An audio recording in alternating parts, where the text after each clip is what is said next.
16쯤 되겠습니다.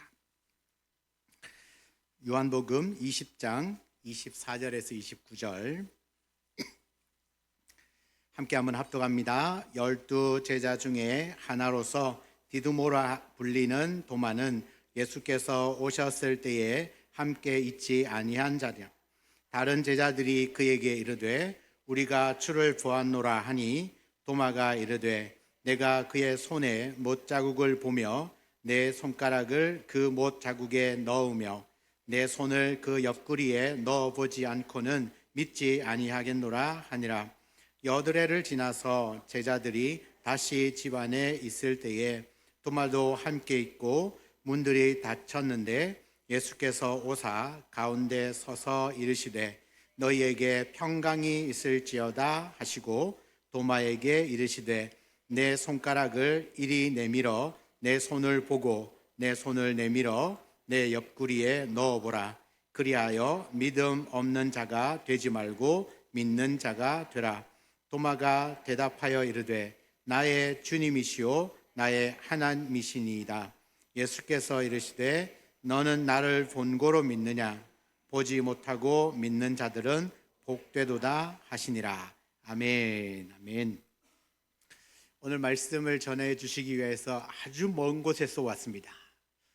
우리 인도네시아에서 사역하시는 우리 안여철 선교사님이고 우리 교회가 늘 기도하고 협력하는 선교사님이신데 오늘 귀한 선교 보고와 하나님 말씀을 전해 주실 때 우리 큰 은혜 받을 수 있기를 바랍니다. 우리 목사님을 박수로 모시겠습니다.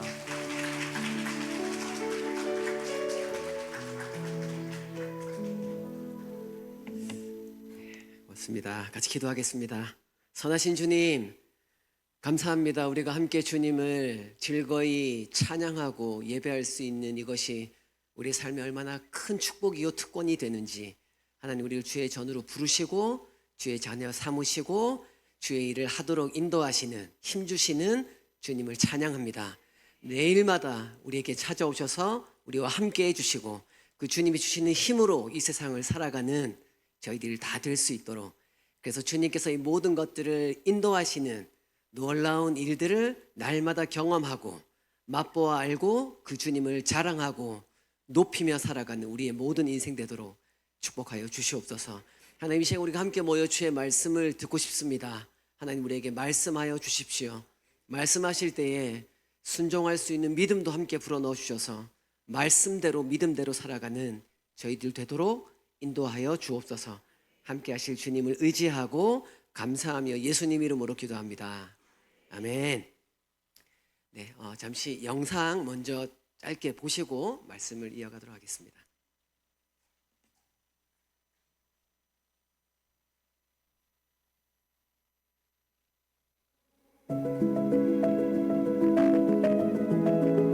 모든 세대에게 그리스도의 참 생명과 풍성한 삶을 누리게 하기 위하여 주의 복음을 가르치고 훈련하는 일을 최선을 다해 달려왔습니다.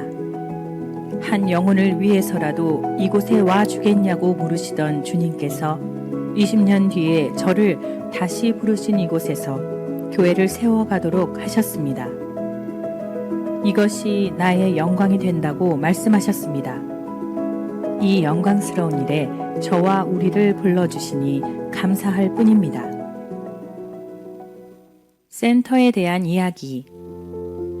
2018년 이후 칼리만탄의 중부 내륙 도시인 빨랑까라야에 센터를 세우는 것에 대한 부담감을 주셨습니다. 기도하며 땅을 찾으러 다니던 중 2022년쯤 센터 부지를 구입하게 되면서 행정적인 일들과 함께 건축이 본격적으로 시작되었습니다. 한국과 인도네시아, 영국, 말레이시아, 싱가포르 등의 여러 교회들과 이름도 빛도 없이 하나님 나라의 일을 위해 헌금해 주신 성도님들의 도움으로 2024년 12월 11일에 헌당 감사 예배를 드리게 되었습니다. 세워진 센터를 통해 목회자들이 재교육되어지고 다음 세대들이 세워지게 될 것입니다. 그리고 미개척 종족에게 복음이 전해지는 일들이 이루어질 것이라 믿습니다. 보르네오 섬 칼리만탄 밀림 사역 이야기. IGC의 밀림 사역에서는 도시에서 10시간 들어가야만 만나게 되는 뜸방 뭉아라라는 마을을 찾게 되었습니다. 혼자 예수님을 믿고 있던 추장이 교회를 세워달라는 간곡한 부탁으로 2018년 대구 부강교회의 기도와 헌신을 통해 첫 번째 예수 제자 교회가 세워지게 되었습니다. 더 이상 나아갈 길이 없는 마지막 마을에 세워진 이 교회는 더 깊은 밀림으로 나아가기 위한 베이스 캠프가 되었습니다. 이후 팬데믹이 끝나면서 언젠가는 더 이상 밀림에 못 들어갈 수도 있겠다는 생각에 저는 마음이 급해졌습니다. 그래서 밀림 사역에 더 집중하며 나아가기로 결정하게 되었습니다. 그러던 중 2022년 청라은혜교회의 섬김으로 따삐아 산다 지역에 두 번째 예수 제자 교회가 세워지게 되었습니다. 이곳에서 사역하시는 밀라 목사님은 사머니즘이 강한 따삐안 산다 지역에 21년 전에 들어가셔서 복음을 전하며 성도 공동체를 이루고 집에서 예배를 드리고 있었습니다. 목사님과 온 성도들은 어려움 중에도 땅을 구입해 놓고 교회가 세워지기를 기도하고 있었기에 교회가 건축되어지는 일로 인해 하나님께 크게 감사하며 기뻐하였습니다. 2023년에는 선민교회의 중직자들의 임직 기념을 위해 선교지에 교회를 세우고 싶다는 요청에 의해 한딜 리난 지역에 세 번째 예수 제자 교회가 건축되었습니다. 한딜 리난은 매우 가난하고 이슬람이 강한 지역이지만 요니꼬 목사님과 한나 목사님께서 사역을 잘 감당해 가고 계십니다. 달려갈 다음 이야기. 이후로는 더 깊은 밀림 지역에 살고 있는 미개척 종족인 빨간다리 웃 종족에게 더 집중하며 나아가려 합니다. 접근을 위한 밀림의 세 갈래의 길을 결정하였습니다. 첫 번째로 뿐뚜 발리 지역인 예수가족교회에서 사역하시는 에디 목사님과 함께 보르네오 섬의 서쪽의 밀림 지역으로 더 깊이 들어가게 될 것입니다. 두 번째로 뚱방 라후얀 엘샤다이 교회에서 사역하시는 해리 목사님과 함께 보르네오 섬 칼리만탄 밀림 지역의 북쪽으로 나아가서 웃 종족을 찾아 나서게 될 것입니다. 세 번째로는 뚱방 다나우 판따우 은혜교회에서 사역하시는 클론 목사님의 사역팀들과 함께 보르네오 섬의 동쪽 지역으로 나아가게 될 예정입니다. 세 지역의 거점을 통해서 더욱 깊은 밀림 지역으로 나아가고 교회가 없는 곳에 교회를 세우고 밀림 지역의 사람들이 예수님의 제자로 살아가는 것을 보고자 합니다. 이러한 모든 일들을 통해 땅끝이라 불리는 더 깊은 밀림 지역에 살고 있는 미개척 종족에게 복음이 전해지는 날을 간절히 소원해 봅니다.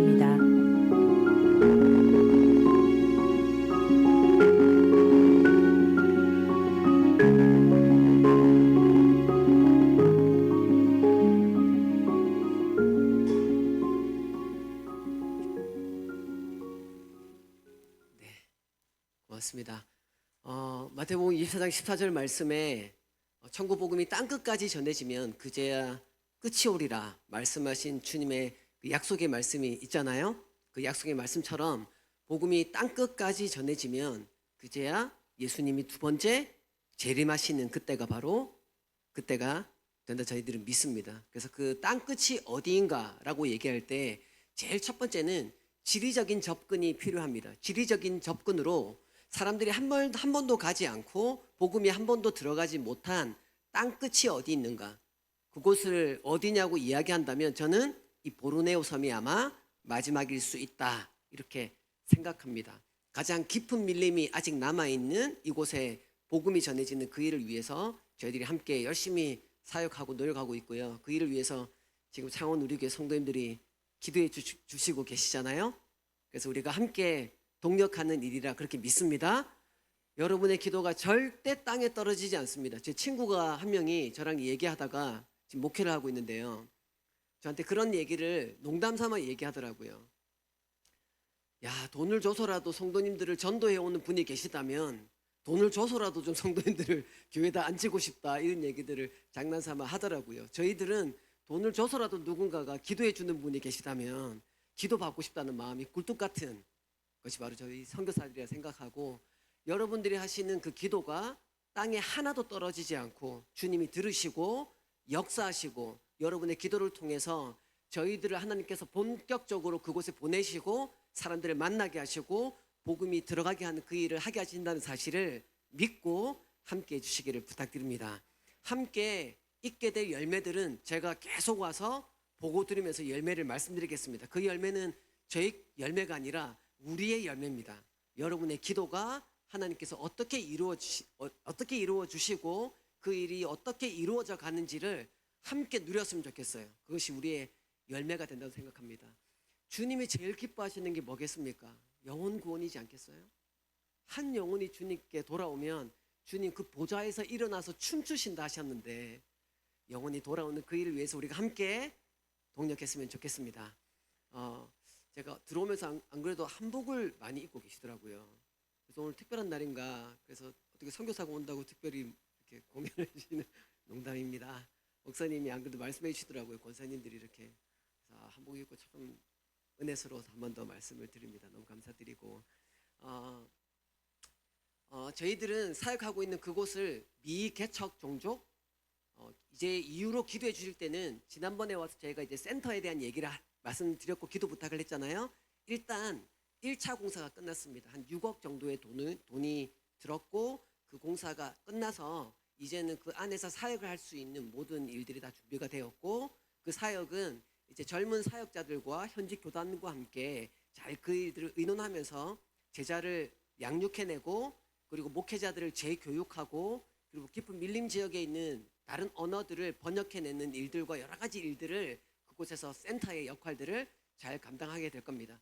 사실 저는 하나님께서 부르신 곳이 밀림입니다. 도시에서 이 뭐 짓는 일이 너무 힘들더라고요. 제 일이 아닙니다, 이 일은.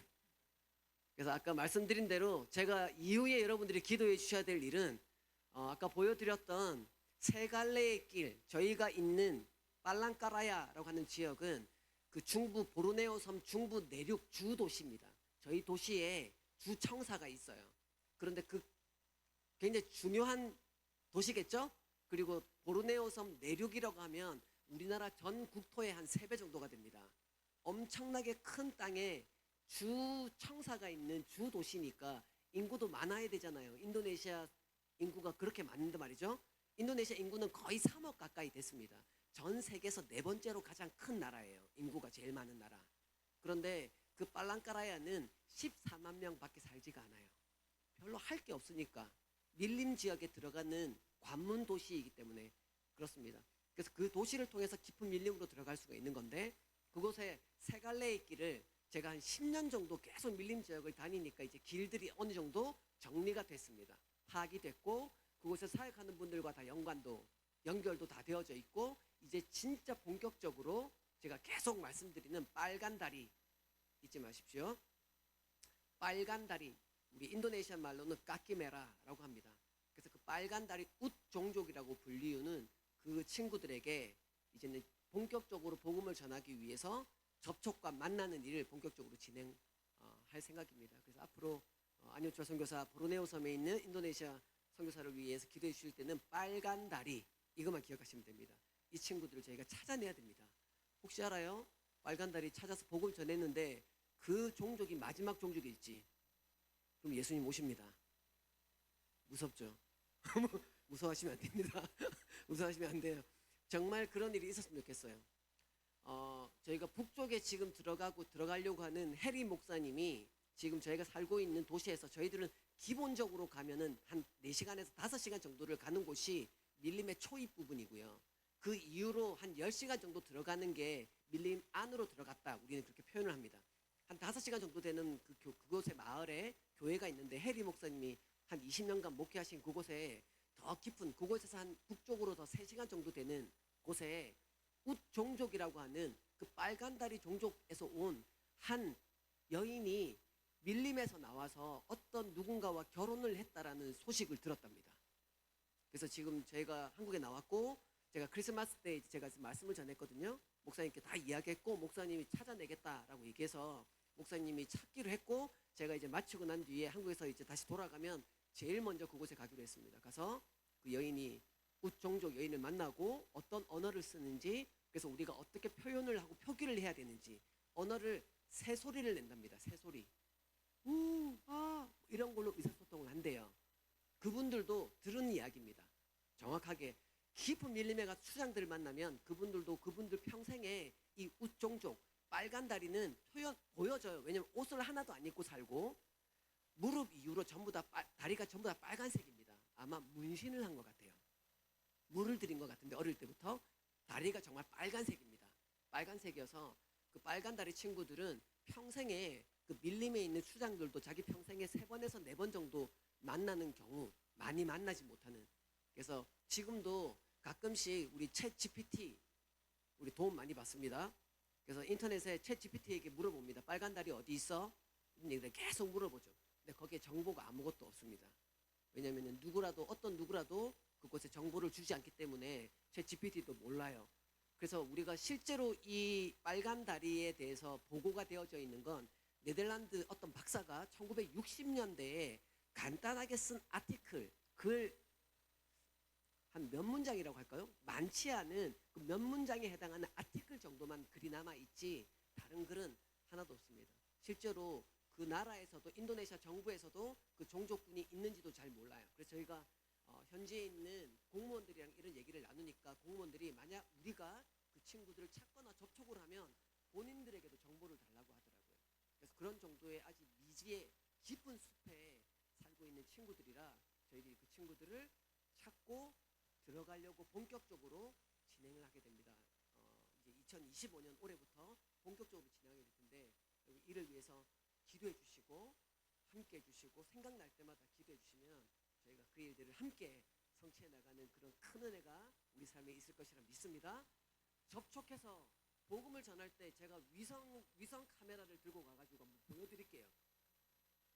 몇 군데 제가 얘기한 곳이 있습니다. 우리 창원 우리 교회도 가능하거든요.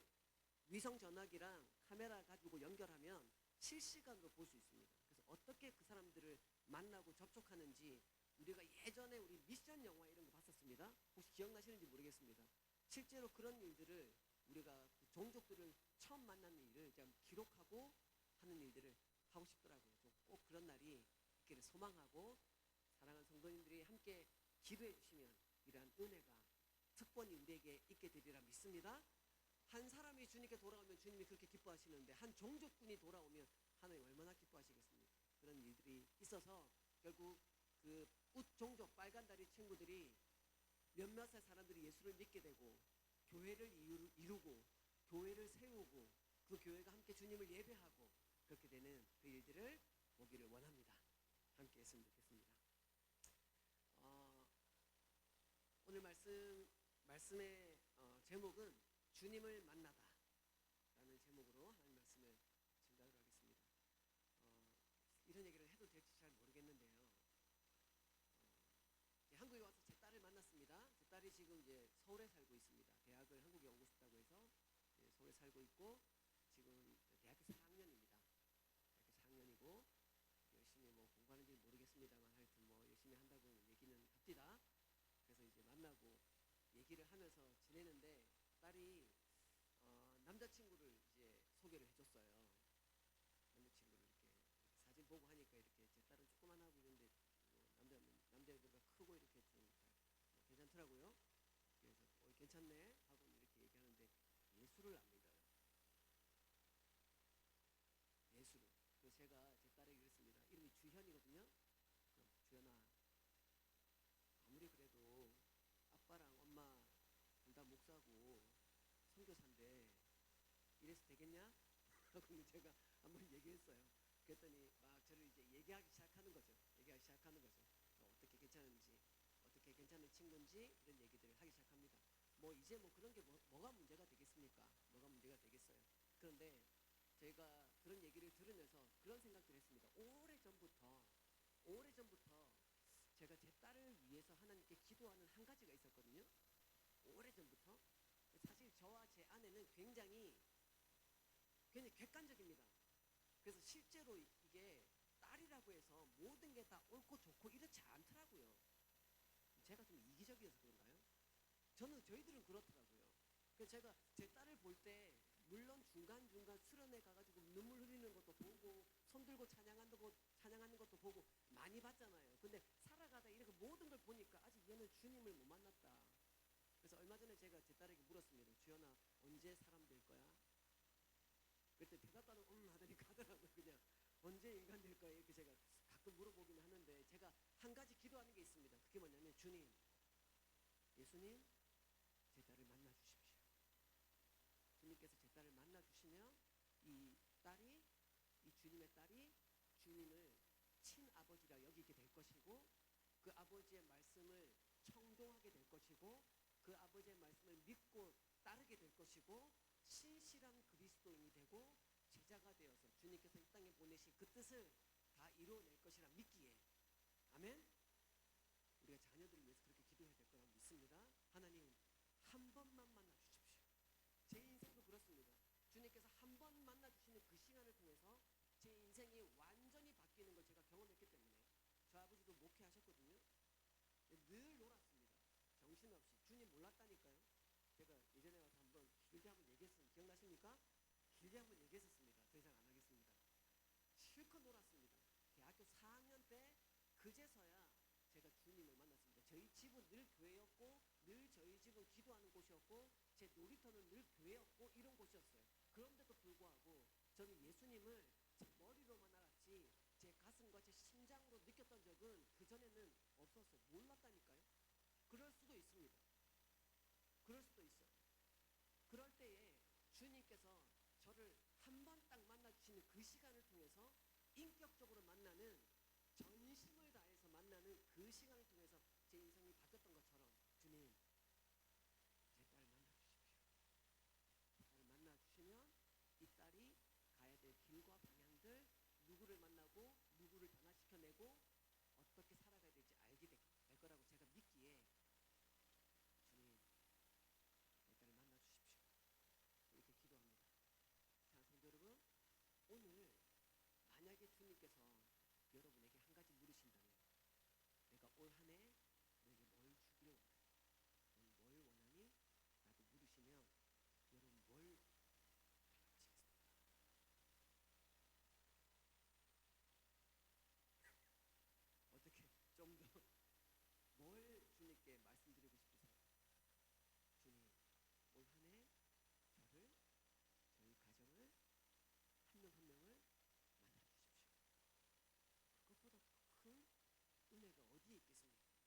그렇게 되면 이 혼탁한 세상에, 이 혼란한 세상에 무엇이 진리인지, 진리가 파괴되어진 것 같은 이 포스트 모더니즘의 끝판왕에 살아가고 있는 이 시대에 우리가 그 주님을 만나면 우리가 진리를 알므로 자유케 될 뿐만 아니라 그 진리를 향해 기쁘게 이 땅에 주님께서 부르신 대로 기쁨으로 살아가게 될 수 있을 것이라 믿습니다. 주님을 만나는 그 일이 우리 인생의 가장 중요한 일이라 믿습니다. 오늘 함께 기도할 때 도마가 주님을 만난 그 사건을 통해서 다시 한번 우리를 좀 돌아보면서, 하나님, 이 시간 우리에게 기름 부어주시고 성령으로 충만케 해주시고 주님을 깊이 있게 전심으로 만나는 시간 되게 해주십시오. 함께 기도하는 시간이 있었으면 좋겠습니다. 당시 도마와 예수님의 죽게 됐던 약 AD 30년, 이 시대의 예루살렘은 정말 형편없었습니다. 로마가 다스리고 있었고, 이미 로마가 다스리고 있는 모든 나라들에서는 로마가 과중한 세금을 부과했기 때문에 그 나라들에서는 엄청난 양의 물질들, 생산물들, 돈들을 세금으로 걷어서 로마로 이송해야 했기에, 가져가야 했기에 많은 사람들은 혹독한 상황 가운데 살고 있었습니다. 그때 상황은 너무 어려웠어요. 마치 세기 말이다, 이제 주님이 오실 때가 멀지 않았다라고 얘기할 만큼의 그러한 상황이었습니다. 그럴 때에 세례 요한이 외쳤죠. 회개하라. 천국이 가까웠다라고 얘기할 만큼 그렇게 어려운 시대가 바로 이 지금 우리가 성경을 바라보았던 요한복음 20장에 쓰여져 있는 지금 이러한 시기입니다. 너무 어려운 시간이었죠. 우리가 지금 살아가고 있는 이 세상도 어떻게 보면 비슷한 것 같아요. 비슷한 것 같습니다. 세상 어떤 끝날 때가 다 된 게 아닌가, 이 진짜 주님 오실 때 다 됐네 라고 느끼는 정도가 그때나 지금이나 똑같아요. 사실 요한복음 20장에 있는 요한복음은 사도 요한이 적었습니다. 이 사도 요한이 나이가 90이 되었을 때 이 요한복음을 적어 내려간단 말이죠. 에베소라는 곳에서 3년 동안 목회를 하는 동안에 이 요한복음을 써내려갑니다. 90살인데요. 90살. 예수님이 돌아가신 지 60년이 지났습니다. 그동안에 엄청난 이야기들이 깔려져 있고 많은 일들이 있었습니다. 많은 사도들이 죽었고 형들인 제자들이 엄청난 핍박을 당하면서 죽어갔던 이야기들과 얼마나 많은 일들이 그 60년, 예수님이 죽고 난 이후 60년 동안 있었겠어요. 물론 예수님과 함께 했던 그 3년 반, 그 시간 동안은 특별한 정말 클라이막스와 같은 시간이었겠지만 그 이후에 60년의 시간이 엄청나게 많은 일들이 있었습니다. 그 모든 일들을 머릿속에 안고 이 요한은 이 요한복음을 적어 내려가기 시작합니다. 요한복음을 적는데 이 요한복음은 20장에 와서 14장, 15장 중반 부분을 넘어가면서 누군가를 들춰냈는데요. 그가 누구냐면 도마입니다. 마태, 마가, 누가복음에는 이 도마에 대한 어떠한 정보도 이야기도 나와 있지 않습니다. 얘기하지 않아요. 그런데 왜 요한은 이 도마라는 사람을 들춰냈을까요? 이 요한복음은 3번에 걸쳐서 도마라는 사람을 이야기하고 설명합니다. 이 요한은 도마를 통해서 뭔가가 얘기하고 싶었던 게 있던 거죠. 이 요한의 의도가 바로 이곳에 숨어 있습니다. 도마는 첫 번째 인간 예수를 만납니다. 도마도 실제로 뭐 직업이 무엇이냐 의견이 좀 분분하긴 합니다. 근데 대체로 많은 사람들이 이야기하기에 도마는 목수였을 것이다 이렇게 얘기합니다. 예수님의 아버지 요셉도 목수였잖아요. 때문에 예수님도 목수의 일을 했을 거라 생각했는데 때문에 아마 예수님과 도마는 뭔가 좀 통하는 사람이었지 않았을까. 어느 지역을 다닐 때마다 집집마다 잤을 텐데 그 집에 가면 뭔가 고치거나 부셔졌거나 뭔가 수리할 일들이 있으면 누가 했겠습니까? 목수들이 했겠죠. 그럼 그 목수들이 누구예요? 예수님과 도마입니다. 예수님과 도마가 그 일들, 나머지 사람들은 뭐 대부분이 어부거나 아니면 세리였으니까 그 일을 못한단 말이죠. 예수님과 도마가 그 일들을 하면서 뭔가 합이 잘 맞았지 않았겠어요? 그리고 도마는 늘 예수님을 지켜봤습니다. 선생님이고 따르고 싶었으니까.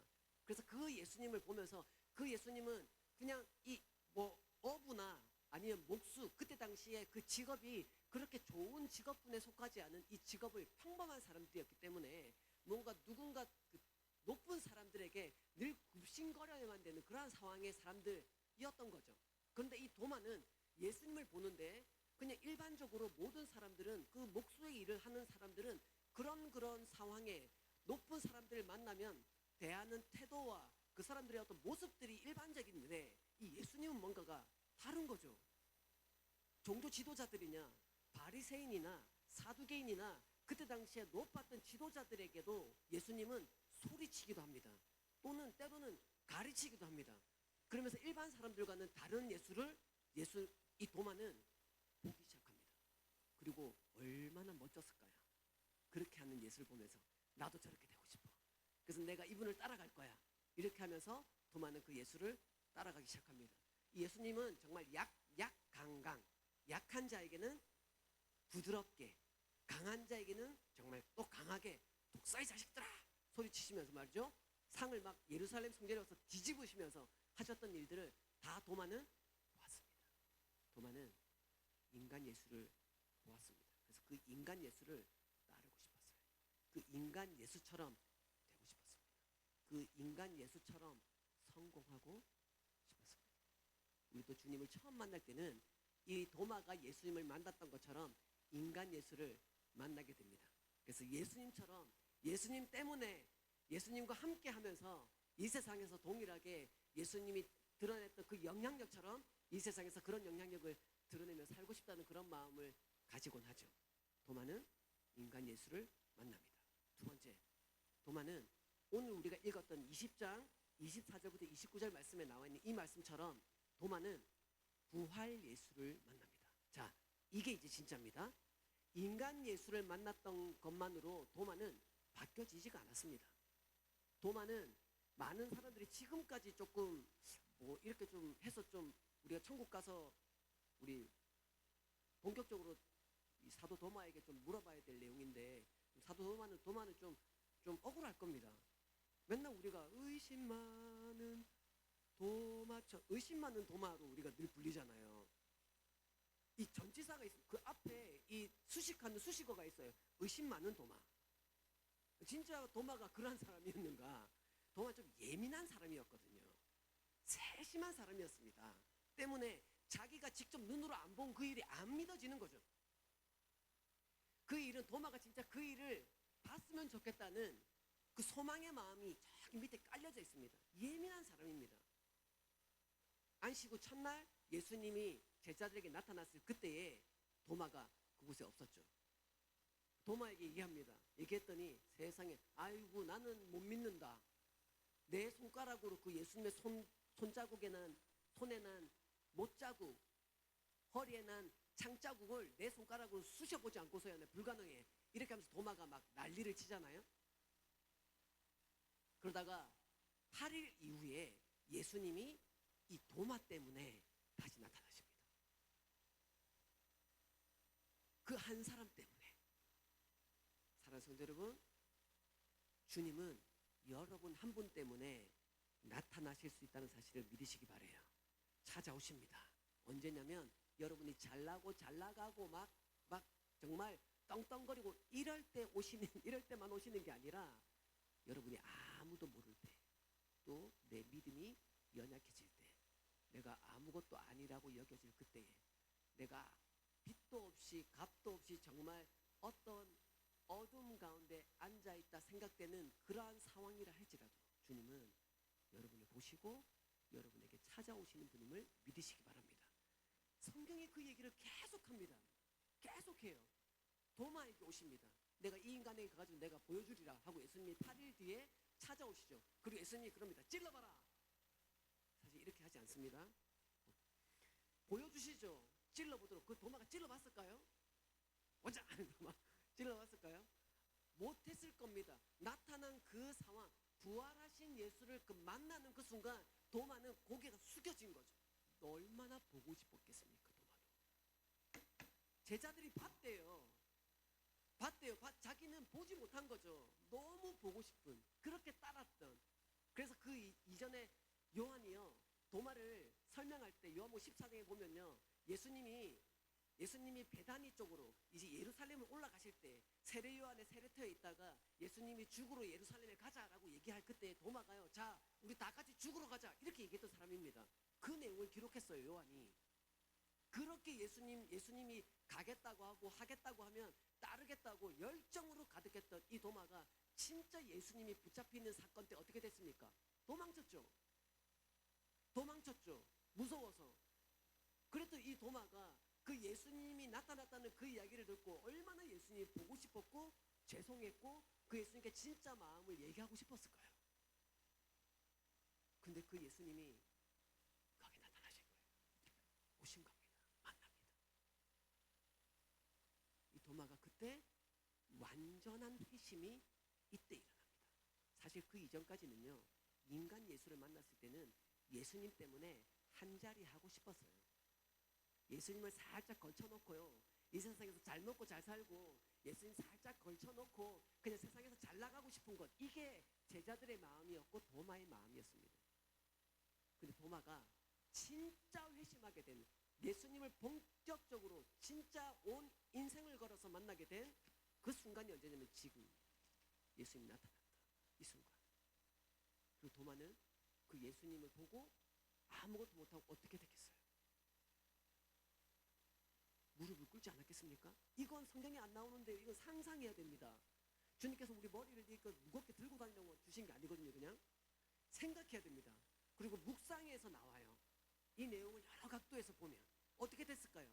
저는 아무리 봐도 이곳에서 도마가 어떻게 행동했을까? 막 보여져요. 막 이렇게 예수님이 나타나서 어떻게 됐을까요? 막 눈에 눈물이 꽉 찼겠죠? 그 다리 막 떨렸겠죠? 힘이 착 빠졌겠죠?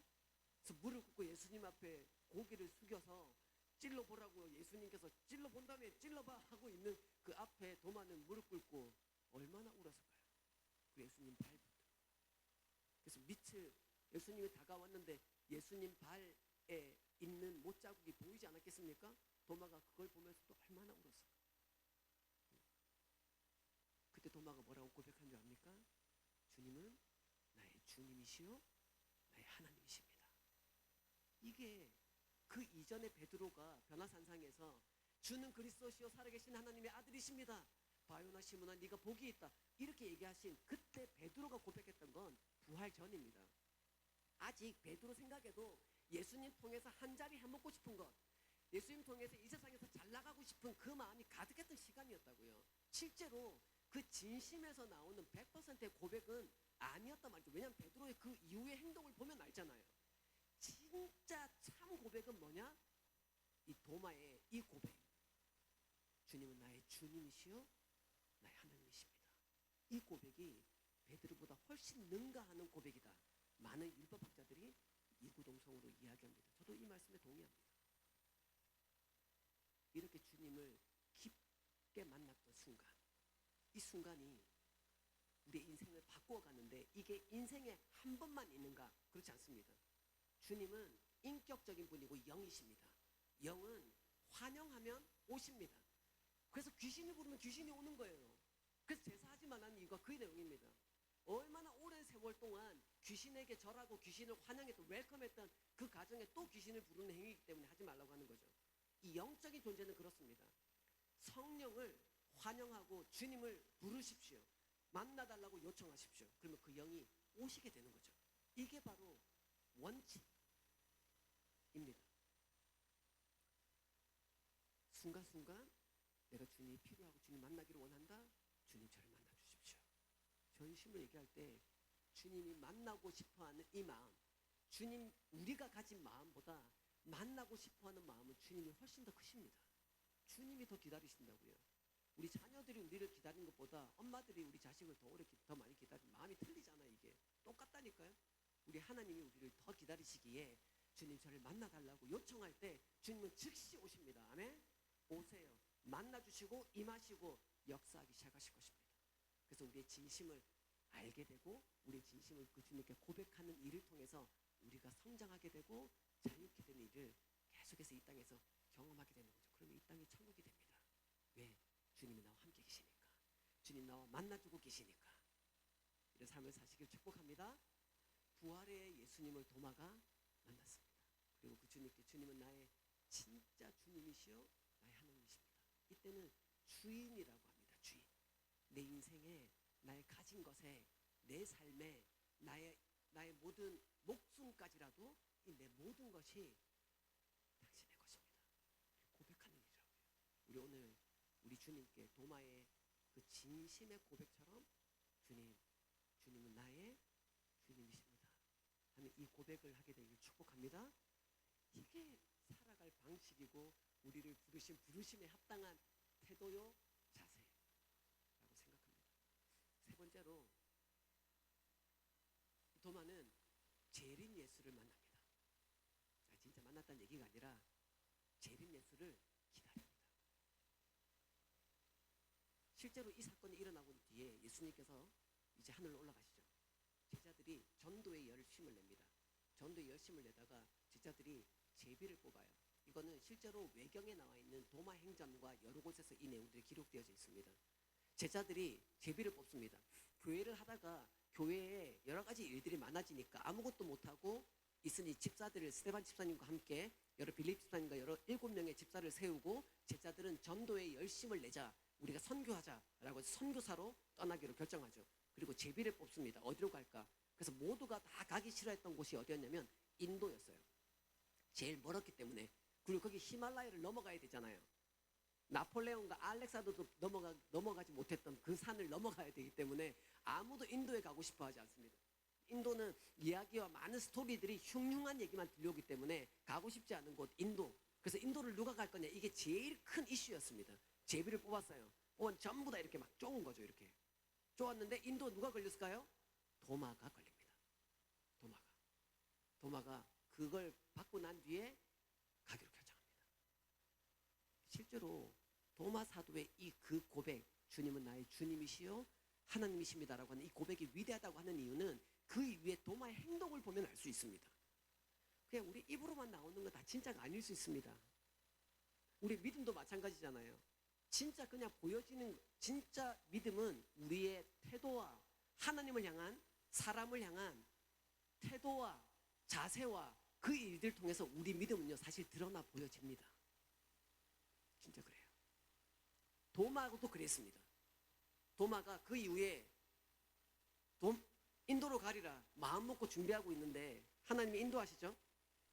인도 북왕조에서 왕조에 건물을 짓기로 결정하고 누군가를 목수를 데려와야 되는데 르네상스 공법으로 짓기를 원했습니다. 그래서 그쪽 지역에 있는 헬라 지역에 있는 누군가를 데려왔으면 좋겠는데 그 지역으로 가다가 제일 앞에 있는 가나안 지역에 있던 도마 사도를 뽑히게 돼요. 그 도마가 목수였으니까 그 성을 짓기 위해서 인도로 차출돼서 가게 됩니다. 그렇게 선교사로 가게 되죠. 그래서 왕이 왕궁을 지으라고 도마에게 돈을 줍니다. 근데 인도에 살다 보니까 얼마나 힘든 사람이 많이 있어요. 그 도마가 어려운 사람들에게 이 돈을 다 나눠줘 버립니다. 오라 왕이 얼마 뒤에 와서 보니까 아무것도 일 안 하고 그냥 돈만 나가고 아무것도 없는 거예요. 불쌍한 사람 다 줘버려가지고 당장 옥에 가둬라. 그때 이 왕의 아들이 큰 병에 걸려서 죽음을 생사를 오락가락하고 있을 때였어요. 도마는 그 외경에 보면 목수였고 치유의 은사가 있었던 사람이다 이렇게 기록되어 있습니다. 기도합니다. 병이 나아요. 그 도마가 풀려납니다. 그곳에서 사람들에게 복음을 전하는 일을 하던 중에 남왕조, 인도의 남쪽, 지금 우리가 부르는 명칭으로는 첸나이라는 곳입니다. 마드라스라는 이름은 마드라스인데 지금의 첸나이라는 우리나라 지도를 따지면 포항 정도 지역입니다. 그래서 인도의 동남쪽에 있는 첸나이라는 곳에 남왕조가 성장할 때 이곳에 있는 왕의 딸이 공주가 죽을 병에 걸렸다. 그래서 이걸 누구 고쳐줄 사람이 없는가라고 수소문을 하다가 북왕조의 아들을 고쳤다고 하는 정말 용한 사람이 있다는 사람을 데려오고 싶어 했던 거죠. 그래서 데려옵니다. 데려와서 기도하고 이 딸이 낳습니다. 그래서 남왕조에서 이 사도 요한이 이 도마가 복음을 전하도록 허락을 해줘요. 복음을 다 전합니다. 왕궁에서부터 복음을 전하기 시작했어요. 그러다가 실제로 왕비가 복음을 듣게 됩니다. 듣게 되다가 좀 시간이 좀 어느 정도 지났어요. 지났는데 이 왕비가 왕에게 와서 따지기 시작한 거예요. 왕이시여, 아니 당신이 데려온 이 사도에 의하면, 성경에 의하면 하나님이 한 남자에게 한 아내만 줬는데, 한 명의 아내만 있어야 되는데 왜 당신은 이렇게 많아 있는가나 하고는 막 바가지를 막 끌어대기 시작한 거죠. 실제로 기록돼 있어요. 엄청나게 바가지를 끌은 거죠. 그러니까 왕이 너무 그러다 짜증나가 누가 그런 얘기 했냐. 당신이 데려온 도마 사도에게 들었다. 도마 가둬 죽여. 이렇게 됩니다. 그 이후로 도마 사도가 피신을 담기 시작해요. 그러다가 얼마 뒤에 실제로 도마 사도가 지금 첸나이에 있는 한 언덕 위에서 기도하던 중에 뒤에서 포졸이 와서 실제로 창을 찔러서 거기서 순교를 하게 됩니다. 도마 사도의, 제가 간단한 얘기를 했지만 실제로 그 도마 사도가 피신에 다녔던 시간뿐만 아니라 다른 시간에도 인도는 초대교회가 있는 곳이거든요. 그곳에 이 도마 사도가 기도했던 팔꿈치를 얼마나 오랫동안 숨어 있었던 동굴이 있는데요. 그 동굴에 가면, 지금도 있습니다. 동굴에 가면 도마 사도가 기도했던 팔꿈치가 있던 딱 두 개가 딱 들어가는, 그래서 그게 파여져 있는, 얼마나 오랫동안 기도했는지. 그리고 그 앞에는 십자가가 딱 손으로 파면 파일 정도의 십자가가 딱 만들어져 있습니다. 십자가가 도마 사도가 기도했던 그곳이 아직까지 남아있는, 도마 사도의 그 인생, 그 이유를 보면 도마 사도는 그 일들을, 인간 예수를 만났던 도마가 본격적으로 부활의 예수를 만나고 난 이후에 자기의 인생의 방향이 완전히 틀어집니다. 그전에는 인간 예수를 만났을 때는 이 도마는 오로지 자기의 그 안위와 자기의 부귀 영광을 위한, 자기가 잘 나가는 일을 원하기 때문에 만났던 이러한 사람이었다가 부활 예수를 만나고 난 이후에 이 도마는 자기 인생이 완전히 예수님을 전하고 예수님의 재림을 기다리는 삶, 인생으로 바뀌어지는 이 도마의 인생을 보게 됩니다. 그래서 실제로 도마는 자기의 온 삶을 들여 예수님의 재림을 기다리고 재림 예수를 만나죠. 말씀을 정리하도록 하겠습니다. 사랑하는 창원의 우리 교수, 제가 오늘 와가지고 좀 무거운 얘기를 하나요? 너무 무거운 얘기인가요? 한국에 오니까 추워서 좀 정신이 없는 것도 있지만 여러 가지 일들 때문에 좀 혼란스럽잖아요. 너무 어려운 시간들이고 참 마음이 아픕니다. 나라를 위해서 기도할 때도 참 마음이 아프고, 이런 시기에 우리나라에 정말 뭐가 제일 필요할까? 연합도 필요하고 일치도 필요하고 여러 가지 것들이 필요할 수 있겠지만 이곳에 우리 주님께서 오셨으면 좋겠다. 주님이 오셔서 사람들의 생각과 마음을 주장해 주시고 다스려 주시고 서로 안에 이해가 있게 하시고 서로 안에 그런 이해들로 인해서 일체가 일어나고 또 하나 되는 그 일을 통해서 하나님 다시 한번 이 나라를 세워가시는 일들이 있었으면 좋겠다. 그러면 이때 지금 우리에게 필요한 게 뭔가? 지금 이때에 어렵다고 얘기하고 힘들다고 얘기하는 이러한 시대에 전국에 해외 살고 있는 저희들도 환율이 너무 올라서 정말 힘들거든요. 정말 한 30% 정도 오른 것 같아요. 그런 상황들입니다. 어렵다고 모두가 다 얘기하는 이 시대, 지금 이때에 정말 필요한 게 뭘까? 도마가 만났던 그 예수님, 그 예수님을 우리도 다시 한번 그 주님을 바라고 인격적으로 만나서 재림을 위해 재림을 기다리며 살았던 도마처럼 우리도 오실 예수님, 그 예수님의 길을 준비하고 예비하고 그 길을 잘 준비하는 사람으로 내가 되기를 원합니다 라는 기도가 우리에게 필요할 줄 믿습니다. 오늘 우리 함께 기도하면서 주님 우리를 만나주심으로 다시 한번 우리 안에 소망과 생명이 일어나는 일들이 우리 안에서 일어나게 해주십시오. 이 일을 통해서 우리 안에 그 재림 예수를 날마다 기대하고 고대하고 그분을 기다림으로 살아가는 우리 온 인생 되도록 함께 달라는 그 기도를 함께 했으면 좋겠습니다. 우리 한번 같이 찬양 먼저 하시고 함께 기도했으면 좋겠는데요. 하나님의 부르심, 우리 찬양 한번 하고 기도하겠습니다. 하나님의 부르심에는 후회하심이 없네. 내가 이 자리에 선 것도 주의 부르심이라. 하나님의 부르심에는 결코 실수가 없네. 나를 부르신 하나님의 신실하심을 믿네. 작은 나를 부르신 뜻을 나는 알 수 없지만 오직 감사와 순종으로 주의 길을 가리라. 때론 내가 연약해져도 주님 날 도우시니 주의 놀라운 그 계획을 나는 믿으며 살리. 날 부르신 뜻 내 생각보다 크고 날 향한 계획 나의 지혜로 측량 못하나 가장 좋은 길로 가장 완전한 길로 오늘도 날 이끄심이네. 하나님의 부르심에는 후회하심이 없네. 내가 이 자리에 선 것도 주의 부르심이라. 하나님의 부르심에는 결코 실수가 없네. 나를 부르신 하나님의 신실하심을 믿네.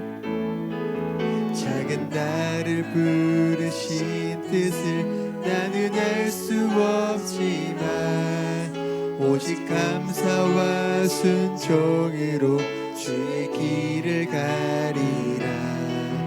때론 내가 연약해져도 주님 날 도우시니 주의 놀라운 그 계획을 나는 믿으며 살리. 날 부르신 뜻 내 생각보다 크고 날 향한 계획 나의 지혜로 측량 못하나 가장 좋은 길로 가장 완전한 길로 오늘도 날 이끄신 믿네. 날 부르신 뜻 내 생각보다 크고 날 향한 계획 나의 지혜로 측량 못하나 가장 좋은 길로 가장 완전한 길로 오늘도 날 이끄신 믿네. 날 부르신 뜻 내 생각보다 크고 날 향한 계획 나의 지혜로 측량 못하나 가장 좋은 길로